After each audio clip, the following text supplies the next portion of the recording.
What's poppin', T Subs and T Squad? So, like I said, here I am doing the Salt Wives. I'm just now coming off of the lab, and I know I owed y'all this yesterday.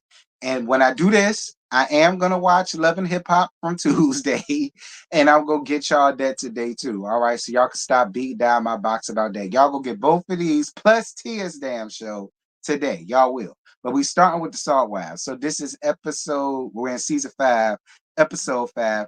Whitney Drew and her clues. I ain't got none of my fans. I really feel like I need them for this episode.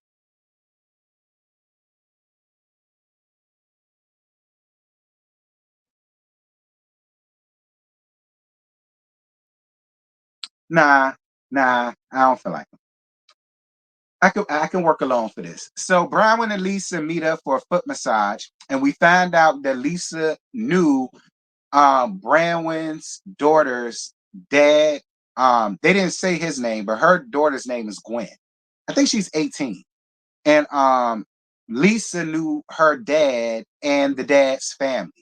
And when they was at the airport, Lisa saw a picture of him somehow, some way, and she had let it be known that she knew him or knew of him, and she knew the family, or whatever the case may be. And that's when Branwen started talking about what's going on with her daughter. Now, this is the part of Branwen that I actually like. All right. I can say I was here for all things Branwen this episode. I can say that. I actually love the fact that she kept it real, she kept it honest, she kept it real. She talked about her life and talked about growing up as a single parent because the daddy didn't want to be there because of the religion.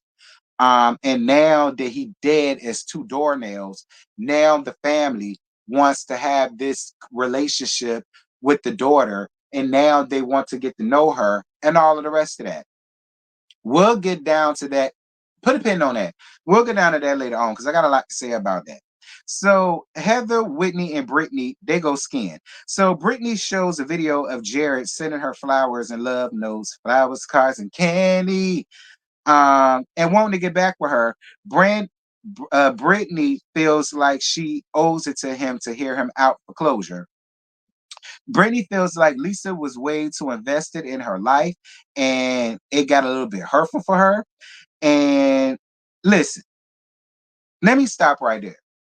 Brittany, you and that can kiss my ass, okay? Because at the end of the day, you were the one who came up here and let it be known to these women about Jared, old ass, sitting here asking you to be his girlfriend for the 17th time at this point. You were the one who did that. You got these people involved in your life, and now you're mad when people have opinions about it. Brittany, you just gonna have to get mad, sis, because all of us in America feel the exact same way about Jared, and we just don't understand why. Why you could be this dumb and delulu at your overgrown, rusty ass age is beyond me. You're not 18, 19, 20, 21. I even let you get away with that when you 25, 26. Like you look like you vastly approaching your 50s, and you up here with all of this foolishness and calamity with this man that don't want you. He don't want you. He knows that he could play around with you. He knows that you're desperate enough to be played around with. That's what's sad. That's what's sad. Like, and you could do a lot better. I don't give a damn that his last name is Osmond. You could do a lot better, Brittany. Whatever. Um, Whitney says that she got the biggest FU from Lisa when the hotel called her saying that she left the bracelet that she gave her down to the hotel room. And now she feels like Lisa started that rumor and not Meredith. I guess. Um,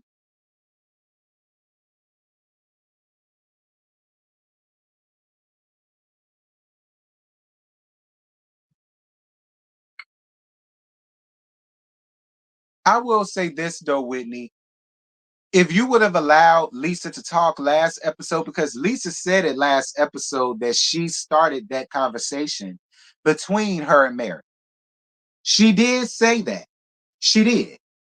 And if y'all go back to last week's episode, she was trying to tell that was her whole point to Whitney was that she started that whole conversation. Now, see, you would have known that had you let her talk. But we'll get down to that more later on. Because I'm gonna be real with you, Lisa. I do believe you did it. I believe you did it, Lisa. I do. But we're gonna move on. Mary on her way to dance class with Angie. We found out that Angie picked her up to go to the hip hop dance class or whatever.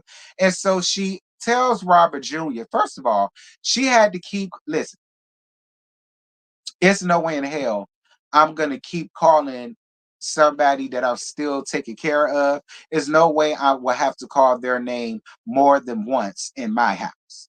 All right. We will start there. Two, he's come to you asking him for money again to buy something to eat. You get in your confessionals and you say, you know he needs a job and you know he needs to be independent and he shouldn't be coming and asking you for money. But then you turn around and you make excuses for him saying, well, I just don't feel as though he's in the right mental space to really handle a job right now. Excuse me? How would you know until he go out there and try? You won't let him go out there and try. The fact that you got to let him speaks volumes about him as a grown ass man. Where's Uncle Grandpa? He his damn pappy. Like I mean, is it because he's living with you and not him? He doesn't care. But I would still think he would care about his son being a slouch. I would think you would care.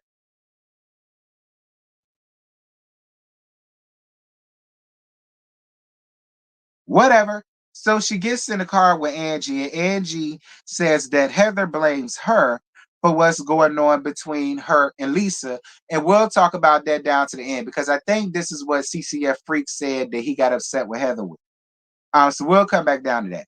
So Heather meets with Lisa down to the salt caves. Heather tells Lisa about her conversation with Angie and how she was throwing jabs. Heather says that she could have gone without telling Lisa anything, but it was mean about what she said about her son constantly playing video games and all the rest of this stuff. And it wasn't indicative of what she thought their friendship was. So Heather's whole thing is I am friends with Angie. I have known Angie longer, but I don't feel as though she's being this big friend to Lisa that she says that she was being. Now, don't get me wrong, Heather. I understand why CCF Freak feel the way that he does. Because my thing about it is, Heather, the best thing for you to do if you're friends with both of them is to just stay out of it, especially considering the fact that you've known Angie long. I would much rather you have that conversation with Angie versus having that conversation with Lisa, considering Lisa treated your ass like dirt for the first 2 to 3 seasons. I mean, I'm just saying. Like, I would just feel as though you would have Angie's back a whole lot more quicker than you would have Lisa's back. And I'm not saying that you just have to agree with Angie just because y'all friends or whatever.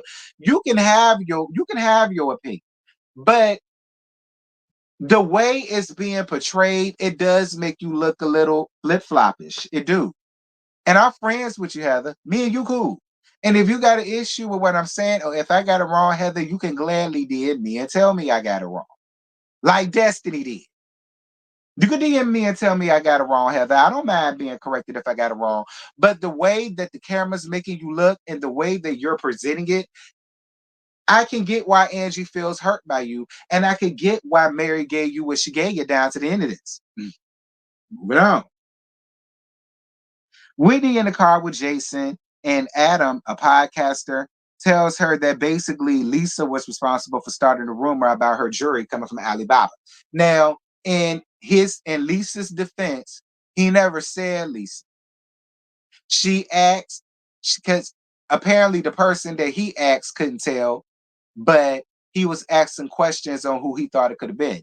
And he said, is it somebody that worked in beauty? He said no. So that crosses out Heather. Was it somebody that sold candles? He said no. So that crosses out Meredith. She said, he asked, is it somebody that sells liquor? And she said, yeah. And that's Lisa.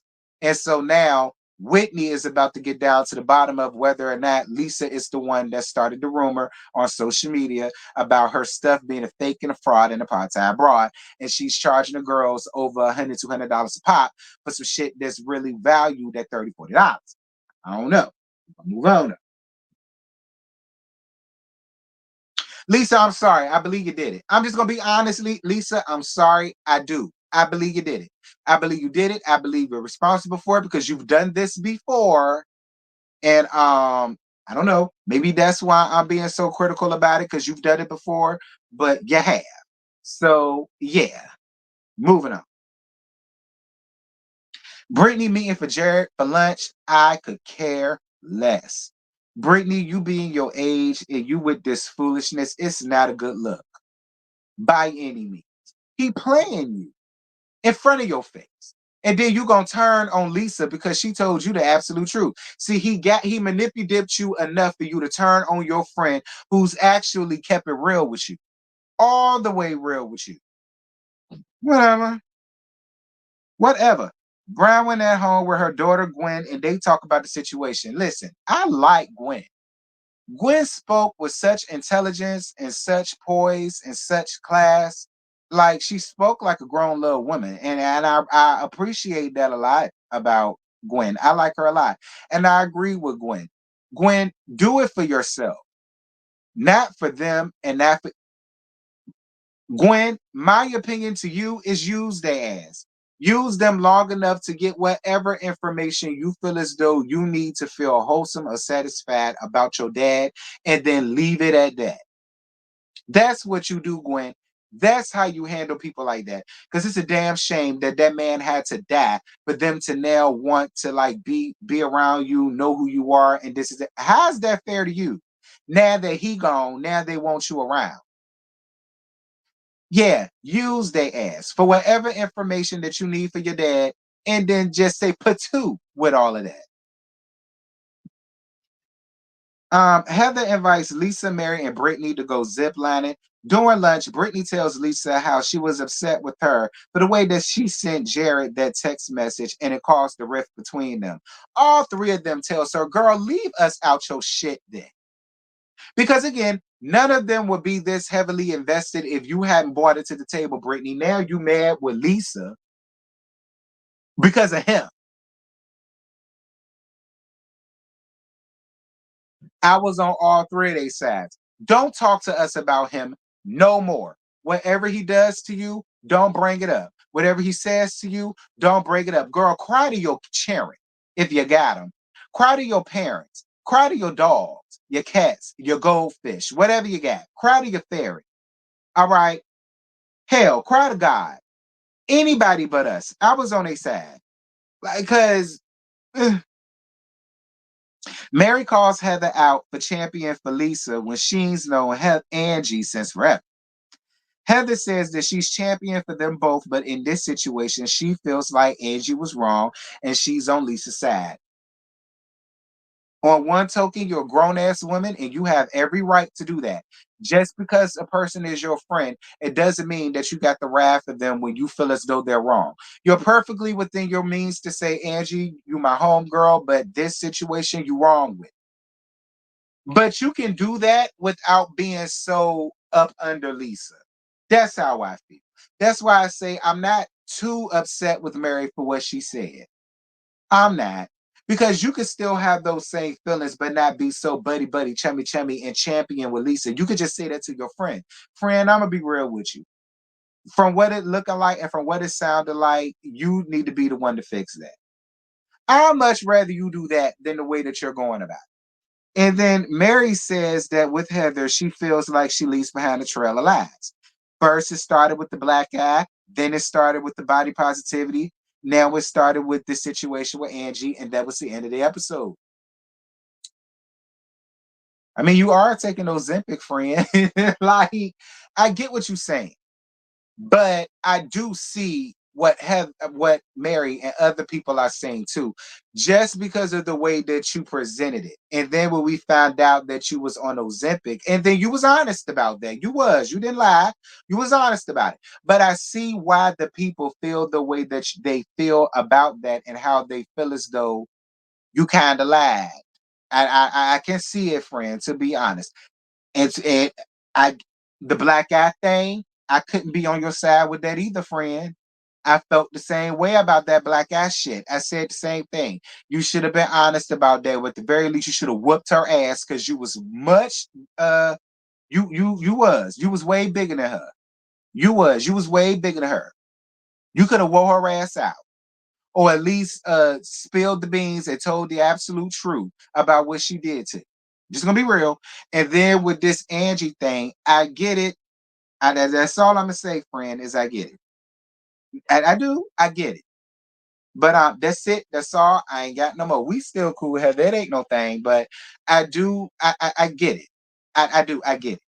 But that's it. That's all. I ain't got no more. Y'all drop down in the comments. Y'all let me know what y'all thought about Wednesday night episode of this. And yeah, I'll see y'all for Love and Hip Hop Atlanta once I watch it. Bye.